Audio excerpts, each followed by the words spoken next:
নমস্কার, আপনারা দেখছেন চ্যানেল এবিসি। আমি বিজয়, আর প্রত্যেক দিনকার মতো আপনাদের সামনে উপস্থিত হয়ে গেছি। আজ আমি আপনাদের সঙ্গে এখন আলোচনা করব দৈনন্দিন জীবনে ঘটে চলা বিভিন্ন ধরনের ক্রিয়াকলাপ করার সময় আমরা কোনো শুভ সময় না দেখে কিন্তু যে কোনো কাজ দুমদাম করে ফেলি, যার পরিণাম আমাদের ভুগতে হয়। দৈনন্দিন জীবনের এই কাজকর্মগুলি আমরা কোন সময়, কোন শুভ সময় করলে আমাদের ক্ষেত্রে বিশেষ ফায়দা আমাদের জীবনে মিলতে আমরা দেখতে পাবো, সে বিষয়ে আলোচনা করব। হতে পারে আপনি গাড়ি কিনছেন, হতে পারে আপনি আপনার একটি মোবাইল ফোন কিনছেন, হতে পারে আপনি আপনার বাড়ির ছাদ ঢালাই দিচ্ছেন। তার সমস্ত কিছুরই শুভ সময় রয়েছে। যদি আপনি গৃহপ্রবেশ করার সময় শুভ সময় দেখে করেন, যদি আপনি বিবাহের লগ্ন শুভ সময় দেখে করেন, তাহলে কেনই বা আপনার প্রত্যেকটি কাজ শুভ সময় দেখে করা সম্ভব নয়, সে বিষয়ে এই এপিসোডে আলোচনা করব। দেখুন, প্রত্যেকটি বিষয় আপনারা মনোযোগ দিয়ে শুনবেন, খাতায় নোট করে নেবেন। সম্ভব হলে আপনাদের ক্ষেত্রে বিশেষ ফায়দাদার হতে চলেছে এই এপিসোড। আপনারা দেখুন, প্রথমে আলোচনা করব যে আপনি আপনার গৃহ নির্মাণ করছেন, আপনি আপনার বাসস্থান নির্মাণ করছেন। এরকম সময় আপনার ছাদ দেওয়ার প্রয়োজন হয়ে থাকে। যখন আপনারা ছাদ ঢালাই করছেন, একটি বিষয় অবশ্যই মাথায় রাখবেন। শাস্ত্রে উল্লিখিত 5টি এমন নক্ষত্র রয়েছে যেই দিন ভুল করেও কিন্তু ছাদ ঢালাই করা উচিত নয়। দেখুন, এই 5টি নক্ষত্রকে জ্যোতিষশাস্ত্রে পঞ্চক বলা হয়ে থাকে। এই 5টি নক্ষত্র কি কি? কুম্ভ রাশির ধনিষ্ঠা নক্ষত্র, শতবিশা নক্ষত্র, পূর্ব ভাদ্রপদ নক্ষত্র, উত্তর ভাদ্রপদ নক্ষত্র এবং রেবতী নক্ষত্র। এই 5টি নক্ষত্র চলাকালীন কখনোই কিন্তু ভুল করেও আপনারা ছাদ ঢালাই দেবেন না। এতে আপনার গৃহে বিভিন্ন ধরনের সমস্যা, ঝঞ্ঝাট ক্রমাগত আপনারা দেখতে পাবেন। তাই বাস্তুর অন্যান্য নিয়মগুলি মেনেও যদি আপনারা বাড়ি নির্মাণ করছেন, গৃহ নির্মাণ করছেন, তার পাশাপাশি নক্ষত্র দেখে গৃহ নির্মাণের গুরুত্ব দিলে আপনাদের বাস্তুতে শুভ প্রভাব বৃদ্ধি পেতে আপনারা দেখতে পাবেন। হতেই পারে আপনারা অনেকেই বছরের অনেক সময় কিন্তু বস্ত্র ক্রয় করে থাকেন, বিশেষ করে পুজোর সময় তো ক্রয় করেনি। কিন্তু আপনি কি জানেন, বস্ত্র ক্রয় করার জন্য এবং বস্ত্র পরিধান করার জন্য জ্যোতিষশাস্ত্রে কিছু নাক্ষত্রিক বিধি বলে দেওয়া হয়েছে মুহূর্ত চিন্তামণি গ্রন্থে। যদি আপনারা বস্ত্র ক্রয় করছেন, সেক্ষেত্রে সর্বদা মৃগশিরা, রেবতী, চিত্রা নক্ষত্রে আপনারা বস্ত্র ক্রয় করতে পারেন। এদিন অত্যন্ত বিশেষ শুভ। এছাড়া উত্তর ফল্গুনী নক্ষত্রেও করা যেতে পারে। মাথায় রাখতে হবে, বস্ত্র পরিধান করা যখনই আপনারা শুরু করবেন, এক্ষেত্রে সেই বস্ত্র দ্বারা আপনার কিন্তু জীবনে কিছু বিশেষ সুফল মিলতে পারে। সেক্ষেত্রে আপনাদের চিত্রা নক্ষত্র, অনুরাধা নক্ষত্র এবং রেবতী নক্ষত্রে বস্ত্র পরিধান করা শুরু করলে, এবং বিশেষত শনিবারকে অ্যাভয়েড করবেন, মঙ্গলবারকে অ্যাভয়েড করবেন, তাহলে আপনাদের ক্ষেত্রে জীবনে সুফল মিলতে সেই বস্ত্র দ্বারা দেখতে পাবেন। দেখুন, যদি আপনি কোনো জুতো ক্রয় করতে যাচ্ছেন, অবাক হচ্ছেন? দেখুন, প্রত্যেকটি জিনিসেরই গুরুত্ব কিন্তু জ্যোতিষশাস্ত্রে বলা হচ্ছে। আপনারা সঠিকভাবে জানুন, এগুলি মেনে আপনারা আপনাদের জীবনে চলুন। আপনারা তো জুতো কিনেই থাকেন, আপনারা তো বস্ত্র কিনেই থাকেন, আপনারা তো নতুন বস্ত্র পরিধান করেই থাকেন। শুধুমাত্র শুভ দিনের অপেক্ষায় থাকুন, সেই শুভ দিন এই প্রক্রিয়াগুলো করুন। আপনারা দেখুন আপনাদের জীবনে চমক কিরকম আসতে থাকে। আপনি যদি কখনো জুতো ক্রয় করতে চাইছেন, তাহলে এই জুতো কোন দিন আপনাদের ক্ষেত্রে ক্রয় করা উচিত? জ্যোতিষশাস্ত্র কি বলছে এই সম্পর্কে? দেখুন, জ্যোতিষশাস্ত্র সমস্ত কিছু সঠিক উল্লেখ পাওয়া যায়। তার মধ্যে যদি আপনারা জুতো ক্রয় করতে চাইছেন এবং জুতো পরিধান করতে চাইছেন, এমনটি জ্যোতিষশাস্ত্রে নক্ষত্র মেনে করলে আপনার জীবনে বিশেষ ফল প্রাপ্তি ঘটতে আপনারা দেখতে পাবেন।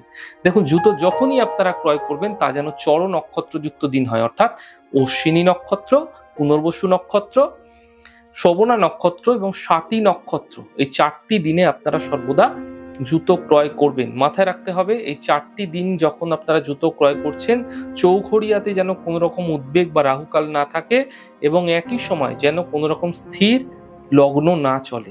এই 3টি জিনিস যদি মেনে আপনারা জুতো পরিধান করছেন বা জুতো ক্রয় করছেন, এতে কিন্তু আপনারা যেই জুতো প্রথমে ক্রয় করে আনছেন, সেই জুতো দ্বারা আপনার জীবনে কিছু বিশেষ সুফল প্রাপ্তি ঘটতে অবশ্যই দেখতে পাবেন।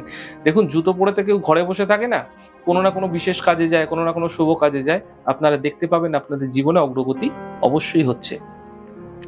দেখুন, বর্তমান যুগে মোবাইল আপনারা প্রায় সকলেই ব্যবহার করে থাকেন, কিন্তু আপনি কি জানেন আপনার মোবাইলে থাকা সিম কার্ডটি যে নাম্বারটি বহন করে চলেছে, তার যেরকম একটা প্রভাব আপনার জীবনে পড়ছে, ঠিক সেরকমই আপনি যেদিন সিম কার্ডটিকে কিনে বা ক্রয় করে নিয়ে এসেছিলেন, সেই দিনের শুভ প্রভাব বা অশুভ প্রভাব আপনার জীবনে পড়তে পারে।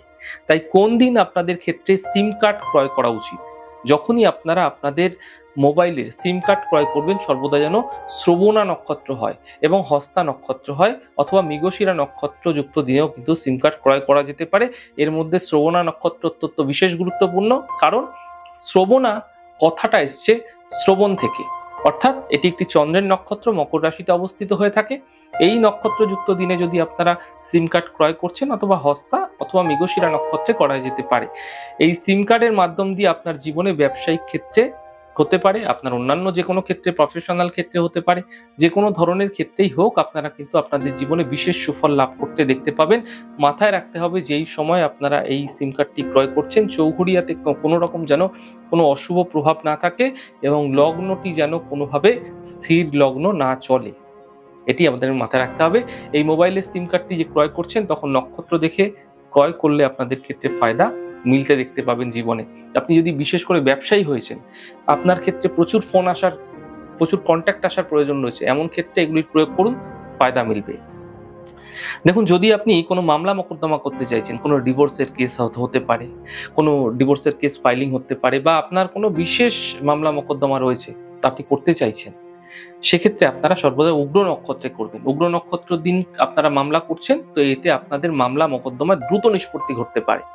এমন ক্ষেত্রে ভরণী নক্ষত্র, পূর্ব ফাল্গুনী নক্ষত্র, পূর্বাষাঢ়া নক্ষত্র এবং পূর্ব ভাদ্রপদ, এই 4টি নক্ষত্রযুক্ত দিনে আপনারা কিন্তু মামলা মোকদ্দমা কেস ফাইলিং করতে পারেন।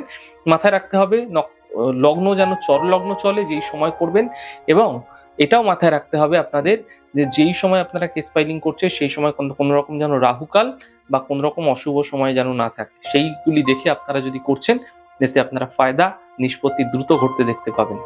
দেখুন, যদি আপনি কারোর সাথে ব্যবসায়িক লেনদেন করতে চাইছেন, ব্যবসায়িক আপনারা কোনো রকম যোগাযোগ করতে চাইছেন, এছাড়া কোনো বন্ধুত্বপূর্ণ সম্পর্ক গড়ে তুলতে চাইছেন, আপনি কাউকে প্রপোজাল দিতে চাইছেন, সেটা ভালোবাসার প্রপোজালও হতে পারে, ভালোবাসার মানুষকে কোনো কিছু জানাতে চাইছেন, কোনো প্রপোজাল দিতে চাইছেন নতুন কাউকে, এমন ক্ষেত্রে আপনারা সর্বদাই কিন্তু পুষ্যা নক্ষত্র এবং মৃগশিরা বা চিত্রা বা অনুরাধা নক্ষত্রযুক্ত দিনে প্রপোজাল দিন।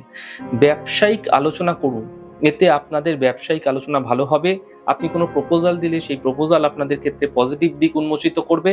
তাই নক্ষত্র মেনে আপনারা বন্ধুত্বপূর্ণ সম্পর্ক করুন, আপনাদের ক্ষেত্রে শুভ হবে। মাথায় রাখতে হবে নক্ষত্রটি চলাকালীন যেন স্থির লগ্নের প্রভাব থাকে এবং কোনো রকমভাবে রাহু কালের প্রভাবযুক্ত সময়কালে কোনো প্রপোজাল কাউকে দেবেন না। তা অনলাইনে হতে পারে, ফোনের মাধ্যমে হতে পারে, সামনাসামনি হতে পারে, কোনোভাবেই তাকে দেওয়া যাবে না। রাহু কালকে ক্রস করে শুভ সময় দেখে করুন, ফায়দাই ফায়দা দেখতে পাবেন জীবনে। দেখুন, আপনারা ধনতেরাসের সময় কি হয়েছে, এই যে ধনতেরাস গেল, ধনতেরাসের সময় অনেকেই কিন্তু সোনা কিনেছেন, অন্যান্য যে কোনো ধাতু বস্তু ক্রয় করে থাকেন। কিন্তু এছাড়াও সারা বছরের মধ্যে যখনই গুরুপুষ্য যোগ আসে, অর্থাৎ বৃহস্পতিবার যুক্ত পুষ্যা নক্ষত্র পড়ছে, এরকম কোনো দিনেও কিন্তু যদি আপনারা সোনা বা কোনো রকম ভাবে আপনারা কোনো ধাতব বস্তু ক্রয় করছেন, সেই একই ফল আপনারা মিলতে দেখতে পাবেন। আপনারা কি জানেন? তাই আপনারা যদি গুরুপুষ্য যোগ করছে, তাহলে সোনাও ক্রয় করতে পারেন, যে কোনো ধাতব বস্তু, বিশেষ করে সোনা অত্যন্ত শুভ, তাতে আপনাদের কিন্তু ফায়দা মিলবে। তাই আপনারা কখনো যদি বিশেষ শুভ তিথিযুক্ত দিনে কোনো শুভ তিথিতে কোনো সোনা ধাতু কিনতে চাইছেন, আগে কিনতে পারেননি, ধনতেরাসের সময় কিনতে পারেননি, তাহলে আপনারা গুরুপুষ্য যোগে কিনুন, আপনাদের ক্ষেত্রে একই ফল মিলবে। মাথায় রাখতে হবে স্বর্ণ কেনার সময় সর্বদা যেন স্থির লগ্ন চলে এবং রাহুকাল যেন না চলে, বা অশুভ কোনো প্রভাব সেই সময়কালে চৌঘড়িয়াতে যেন না থাকে। দেখুন, আপনারা আপনার গৃহে অনেক সময় কি হয়, লবণ শেষ হয়ে যায়। লবণ শেষ হয়ে গেলে হঠাৎ কোনো দিন আপনারা লবণ কিনে নিয়ে যে কোনো সময় চলে আসেন। মাথায় রাখতে হবে লবণ যে কোনো দিন যে কোনো সময় আপনারা কিনবেন না, এবং যে কোনো স্থান থেকে, যে কোনো দোকান থেকে হঠাৎ করে কিনবেন না। দেখুন, লবণের মধ্যে না সংস্কার থাকে। একটা কথা আছে যে আমি লবণ খেয়েছি তো নুন খেয়েছি, তো কখনো বেইমানি করব না। অর্থাৎ লবণের সঙ্গে কিন্তু সংস্কার জড়িয়ে রয়েছে, এটা আপনাকে মানতে হবে। তাই যখনই আপনারা লবণ ক্রয় করবেন, সর্বদা সেই শুক্রবারই যেন হয়, এবং অন্য কোনো দিন লবণ ক্রয় করবেন না। মাথায় রাখতে হবে শুক্রবার যেন কোনো রকম রাহুর নক্ষত্রযুক্ত দিন না পড়ে, এবং একই সাথে শুক্রবার যেই সময় আপনারা লবণ ক্রয় করছেন, সেটি যেন স্থির লগ্ন হয়, স্থির লগ্ন চলাকালীন, এবং আপনাদের রাহুকাল যেন সেই সময়কালে না থাকে, সেটাও দেখে নিতে হবে। সেই সময়কালে যদি আপনারা লবণ ক্রয় করছেন, এতে আপনাদের জীবনে ফায়দা সুফল বৃদ্ধি পেতে দেখতে পাবেন। অনেক সময় এমনটি হয়ে থাকে কি আপনাকে শত্রু ভীষণভাবে উত্ত্যক্ত করছে। আপনার পাড়া প্রতিবেশী হতে পারে সেই শত্রু, আপনার কাছের মানুষ হতে পারে সেই শত্রু, আপনার খুব ক্লোজ ব্যক্তি হতে পারে সেই শত্রু কোনো না কোনোভাবে আপনাকে উত্ত্যক্ত করছে। এরকম কোনো একটি বিষয় নিয়ে সে আপনাকে উত্ত্যক্ত করছে যেখানে আপনি কোনো কিছু করতে পারছেন না কিন্তু করা উচিত।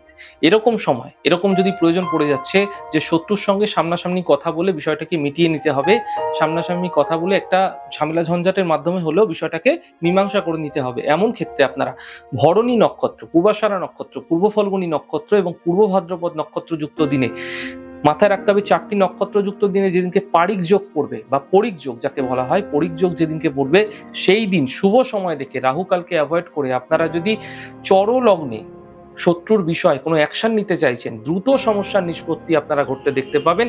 মাথায় রাখতে হবে এই লগ্ন যেগুলি বললাম এগুলিও আপনাকে মেনে চলতে হবে। এইগুলি মেনে চললে আপনারা কিন্তু আপনাদের জীবনে শত্রু সম্বন্ধীয় যে সমস্ত ঝঞ্ঝাট রয়েছে সেগুলো দ্রুত নিষ্পত্তি আপনারা ঘটাতে পারেন সামনাসামনি কথা বলে। মাথায় রাখতে হবে আপনাকে, যদি আপনি কোনো গাড়ি ক্রয় করতে চাইছেন, গাড়ি অনেকেই কিনতে চান, যদি আপনি গাড়ি ক্রয় করতে চাইছেন আপনারা ভাবেন যে কোন দিন গাড়ি ক্রয় করব, শুক্রবার, বৃহস্পতিবার, বুধবার, মঙ্গলবার, শনিবার। শনিবার দেখলেই সকলে কিন্তু পিছিয়ে আসে, তাই এরকম কোনো ভাবার বিষয় নেই। মাথায় রাখতে হবে যখনই আপনি গাড়ি ক্রয় করছেন, গাড়ি ক্রয় করার সময় সর্বদা নক্ষত্র দেখতে হয়। শুক্লপক্ষে গাড়ি ক্রয় করবেন এবং মাথায় রাখতে হবে আপনাকে ধনিষ্ঠা নক্ষত্র, শতবিশা নক্ষত্রযুক্ত দিনে এবং শ্রবণা নক্ষত্রযুক্ত দিনে, এছাড়া পুনর্বসু নক্ষত্র, স্বাতী নক্ষত্র এবং অশ্বিনী নক্ষত্রযুক্ত দিনেও কিন্তু গাড়ি ক্রয় করা যেতে পারে। এই 6টি নক্ষত্রযুক্ত দিনে যদি আপনারা গাড়ি ক্রয় করছেন, সব থেকে শুভ হচ্ছে শ্রবণা, ধনিষ্ঠা নক্ষত্র এবং শতবিশা নক্ষত্র। এই 6টি নক্ষত্রের মধ্যে যদি আপনারা গাড়ি ক্রয় করছেন এবং সেই দিনটি যেন কোনোভাবেই শনিবার বা মঙ্গলবার না হয় সেটি দেখে নেবেন। চেষ্টা করবেন শুক্রবার গাড়ি ক্রয় করার এবং শুভ সময় দেখে, চরলগ্ন দেখে আপনারা গাড়ি ক্রয় করুন। চর মিন্স এখানে বলা হয়েছে যা চলমান, এবং স্থির লগ্নের কথা যেখানে যেখানে উল্লেখ করেছি সেখানে স্থিরতা কাজকর্মগুলোকে বলা হয়েছে। তো চরলগ্নে আপনারা যদি এই কাজ করছেন, গাড়ি ক্রয় করছেন, তাহলে আপনারা দেখবেন আপনাদের ক্ষেত্রে সেই গাড়ি নিশ্চিতভাবে লাক ফেভার করবে এবং বিভিন্ন দিক থেকে সমস্যার সমাধানও করতে পারে সেই গাড়ি, এবং বিভিন্ন দিকে আপনাকে সফলতার একটা দরজা খুলে দিতে পারে। তাই এই তিথি মেনে, নক্ষত্র মেনে আপনারা যদি আপনাদের জীবনে প্রত্যেক দিনকার দৈনন্দিন বিভিন্ন ধরনের কাজকর্ম আছে, আর বহু কিছু রয়েছে, সমস্ত কিছু একটি এপিসোডে বলা সম্ভব নয়, সেই কাজগুলি যদি আপনারা করছেন আপনারা দেখবেন আপনাদের জীবনে চমকই চমক দেখতে পাবেন। আর এই ছোট ছোট বিষয়গুলো মেনে চলুন, ফায়দা আপনাদের জীবনে অবশ্যই হবে। জ্যোতিষ তাই বলছে, জ্যোতিষশাস্ত্রের বিভিন্ন নাক্ষত্রিক গণনার মাধ্যম দ্বারা আপনাদের জীবনে আসা সংঘর্ষের এক সমাধান করা যেতেই পারে। এই ছোট ছোট আলোচনাগুলি আপনাদের কিরকম লাগছে অবশ্যই লিখে জানান। যদি ভালো লেগে থাকে সেক্ষেত্রে লাইক করতে, কমেন্ট করতে, সাবস্ক্রাইব এবং শেয়ার করতে বন্ধুদের সঙ্গে ভুলবেন না। অনেক ভালো, সুন্দর, সুস্থ থাকুন। আগামী পর্বে দেখা হবে। নমস্কার।